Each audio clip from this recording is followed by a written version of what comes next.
El remate, con Miguel Ángel González Suárez.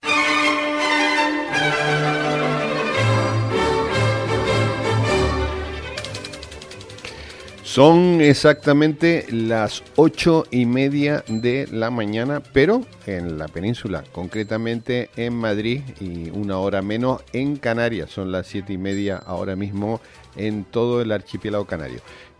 Como les habíamos contado, estamos haciendo el programa desde Madrid, hoy y mañana, concretamente desde el NH Collection, que está en el Paseo del Prado, concretamente enfrente, justo del Museo del Prado, en donde está la Fuente de Neptuno, al lado del Hotel Pala, enfrente del Hotel Ritz, al lado concretamente del Congreso de los Diputados, muy cerquita está también a 50 metros el Museo del Prado y el Guggenheim. O sea que estamos cerca de todo, en el corazón de Madrid, aquí en el NH Collection, en el Paseo del Prado. Bueno, Mazón, ya saben que dimite como presidente de la Generalitat, con críticas al gobierno, pero seguirá como diputado. Han sido 20 minutos de discurso los que Carlos Mazón ha presumido de su labor en la reconstrucción y se ha presentado como una víctima del gobierno. Queríamos ayuda, la pedimos y jamás la recibimos. Sé que el ruido que hay alrededor de mi persona es la excusa perfecta para ocultar la asunción de responsabilidades del gobierno. Mazón ha pedido perdón y ha reconocido errores como no escuchar a Feijóo para pedir el nivel 3 de emergencia, lo que hubiese supuesto ceder el mando al gobierno central. Y aunque insiste en el apagón informativo en el Barranco del Pollo, sí conocía la situación de Utiel. Yo debía haber tenido la visión política de cancelar mi agenda y desplazarme hacia allí. No sabíamos que el Barranco del Pollo se desbordaba. No supimos que había fallecidos hasta la madrugada del 30. Acusa a Sánchez de elaborar una campaña de acoso contra él y de usar la tragedia para hacer política. Les puedo asegurar que por voluntad personal habría dimitido hace tiempo, pero ya no puedo más. Y apela a la mayoría parlamentaria, que depende de Vox, Viva, vigente y en marcha, para elegir al nuevo presidente de la Generalitat. Y hoy se cumplen 1.361 días del cruel ataque e invasión de Rusia a Ucrania. Ya vamos por 3 años y 251 días, casi ya a los 4 años de guerra. Y hoy es martes 4 ya de noviembre de 2025 y hoy es el día de la UNESCO. El 4 de noviembre se celebra el Día de la Organización de Naciones Unidas para la educación, la ciencia y la cultura.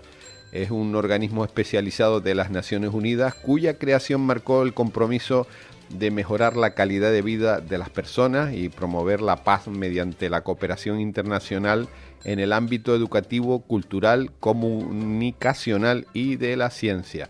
La UNESCO fue creada al finalizar la Segunda Guerra Mundial con la finalidad de restablecer los sistemas educativos de aquellos países aliados impactados por la guerra y que no disponen de suficientes recursos para la ejecución de acciones en materia educativa y cultural, con el fin de contribuir a la paz y generar calidad de vida para sus ciudadanos. En noviembre de 1945 se llevó a cabo una conferencia de las Naciones Unidas con la participación de 44 países, de los cuales 37 aprobaron la fundación de la UNESCO. Se firmó la Constitución de UNESCO, cuyo documento entró en vigor un día como hoy, un 4 de noviembre de 1946. Posteriormente se inauguró su sede principal en el Distrito 7 de París en el año 1958. Vamos con las efemérides del día de hoy y nos vamos a 1922. En Egipto, Howard Carter halla el primer vestigio de la tumba de Tutankamón. Y en 1950 en Nueva York la Asamblea General de la ONU revoca la condena a la dictadura franquista en España. Tal día como hoy, un 4 de noviembre de 1958, el Papa Juan Pablo XXIII, hijo de un campesino italiano, fue coronado pontífice número 262. En 1980, en Estados Unidos, el actor Ronald Reagan es elegido presidente. Y en 2007, un día como hoy, se expone por primera vez en la historia la momia de Tutankamón en el Valle de los Reyes en Luxor.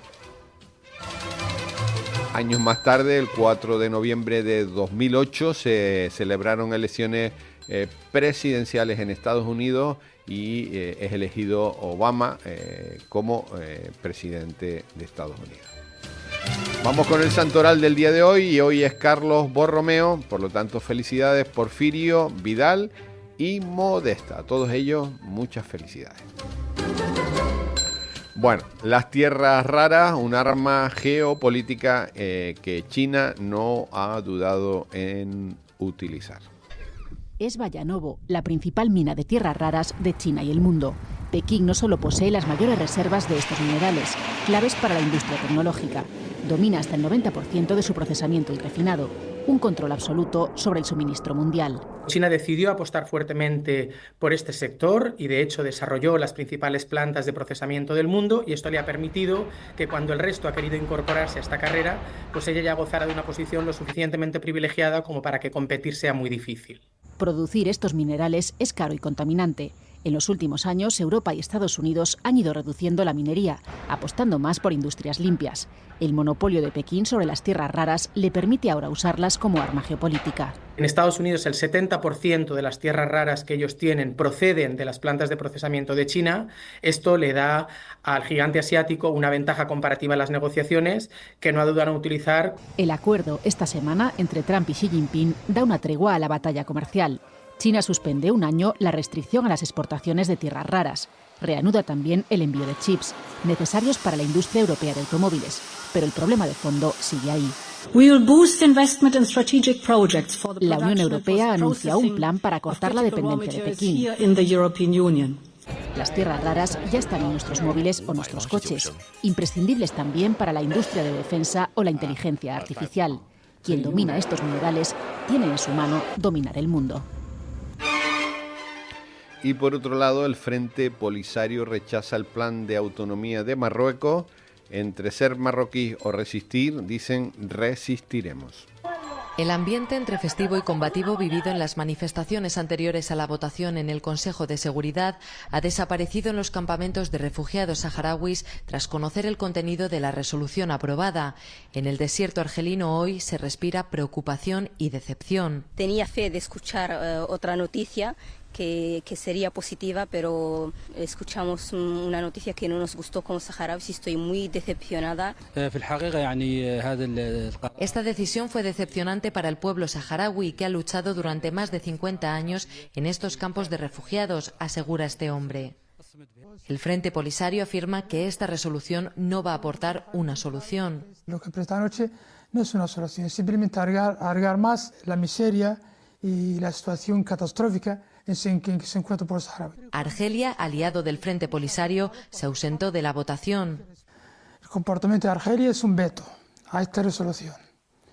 Como decir, no contáis conmigo, no participo en esta operación. El Polisario insiste en el legítimo derecho de que se celebre un referéndum y cree que Marruecos y sus aliados tienen miedo de que su pueblo tome una decisión libremente acudiendo a las urnas. Nos venimos a nuestro país y el fiscal general niega que filtrara el correo del novio de Ayuso, y su defensa denuncia una instrucción inquisitiva. En declarar ha sido Julián Salto, el fiscal que investiga al novio de Ayuso por fraude fiscal. A él le pidieron los correos en los que el abogado de González Amado reconocía los delitos y pedía un pacto. Que tiene que ser ahora porque el fiscal general del Estado no puede esperar. Una petición normal, dice, en casos de trascendencia mediática. A mí me parece una orden legal. Legalidad que ha defendido también la fiscal que se los pidió y que después se los reenvió al correo personal del fiscal general del Estado. No se ha hecho de ninguna de las maneras con clandestinidad. A mí me pide el el fiscal general del Estado que se lo mande el Gmail y lo mando al Gmail. E insiste en que centenares de personas pudieron acceder a ellos, pero la otra testigo, la fiscal superior de Madrid, cree que se hizo mal, tanto al enviarle los correos a Álvaro García Ortiz. Yo me quedé pasmada. Se lo dije literalmente, Pilar, los van a filtrar. Como la nota de prensa que después elaboró la Fiscalía para desmentir los bulos del jefe de gabinete de Ayuso. No había por qué decir si había reconocido o no había reconocido los hechos. Pero esa confesión, ha dicho otro de los testigos, ya la habían contado los medios. Ya estaba publicado por la web de la cadena de televisión La Sexta. Ha sido el argumento principal de Diego Villafañe, la mano derecha de Álvaro García Ortiz, que hoy ha dicho que es inocente. ¿Se considera autorresponsable de los delitos que se le imputan? No. Sentado en el estrado junto a sus abogados y vestido con la toga de fiscal general del Estado. Y Vilaplana, que es la periodista que almorzó y merendó y casi cenó con Mazón, declara ante la jueza de la Dana que no tiene el ticket del parking y que Mazón escribía mucho por el móvil.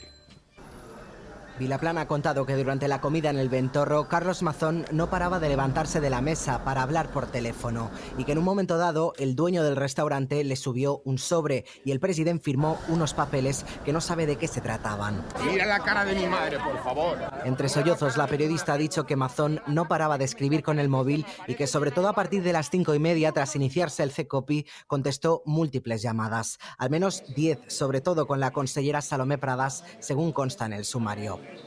Vilaplana dice que no oyó nada de lo que hablaban, ni escuchó palabras como Dana, C-Copy o lluvias. Mazón se apartaba para hablar por teléfono, asegura, y no le transmitió en ningún momento lo que estaba pasando.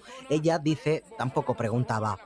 A las 7 menos cuarto terminó la sobremesa y Mazón la acompañó al parking, paseando y charlando sobre fútbol. El presidente no parecía tener prisa, según revela Vilaplana. En esos mismos momentos, la riada mortal embestía con fuerza en la zona cero. La periodista ha ofrecido al juzgado la matrícula de su coche para que puedan comprobar a qué hora salió del parking. La jueza le ha dicho que esté tranquila, que ella no es responsable de nada. En todo caso, Mazón. Y las asociaciones de víctimas de la Dana ahora piden la prisión para Mazón.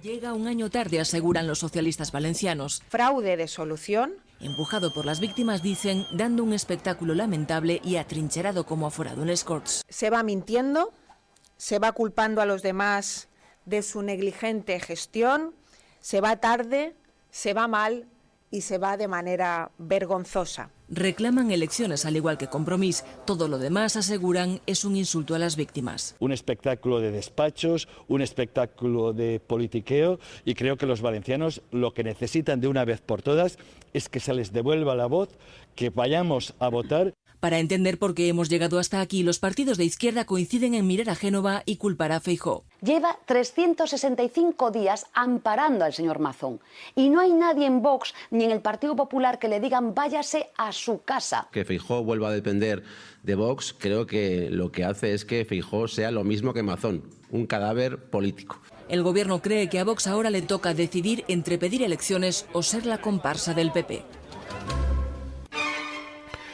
El Supremo propone juzgar a Ábalos, a Koldo y Aldama por presuntas irregularidades en la compra de mascarillas.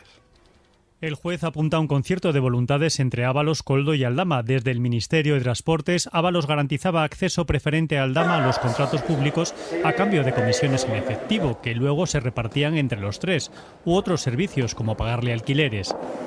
Según el juez, el comisionista Víctor de Aldama obtuvo información previa y privilegiada para la compra de mascarillas durante la pandemia. Su empresa se hizo con los contratos de Puertos del Estado, que compró 8 millones de mascarillas y los 5 millones de Adif, tras una orden que firmó el entonces ministro en marzo de 2020. Cree que Aldama realizaba pagos mensuales a Koldo de 10.000 euros que se repartía con Ábalos entre 2019 y 2021. Si el empresario no disponía de efectivo en España, se abonaba en República Dominicana. En el auto también se recoge, entre otros, la contratación de dos amigas de Ábalos, Jessica Rodríguez y Claudia Montes, en empresas públicas, a la que Rodríguez nunca fue a trabajar.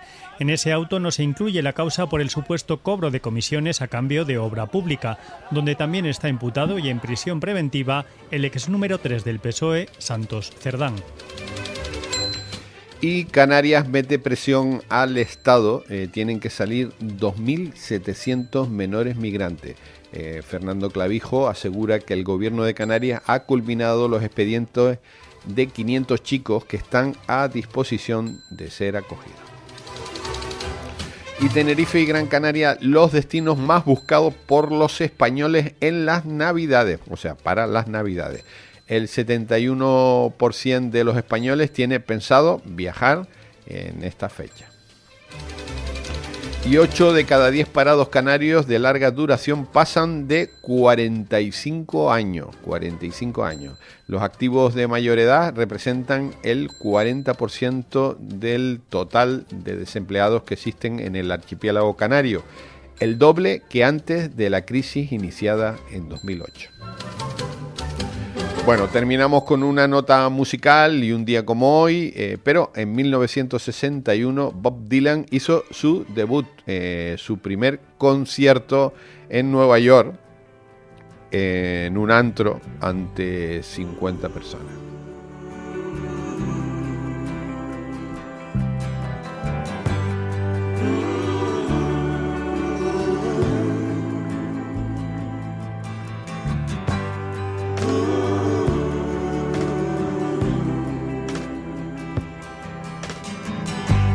Mama, take this badge off of me.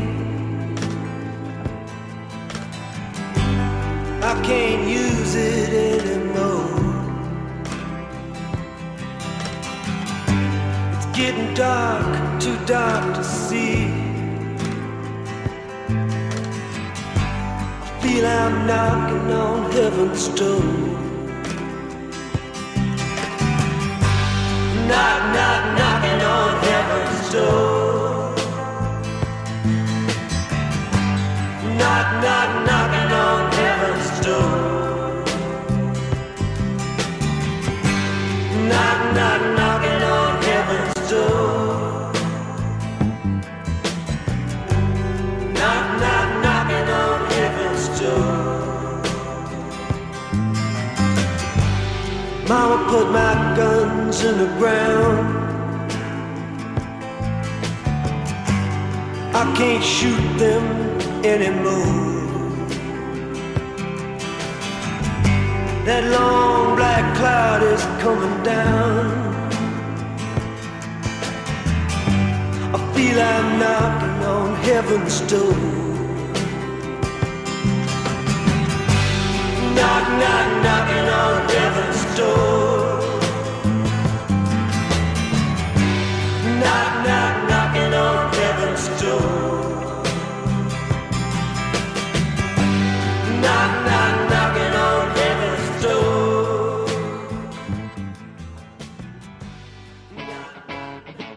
Capital Radio.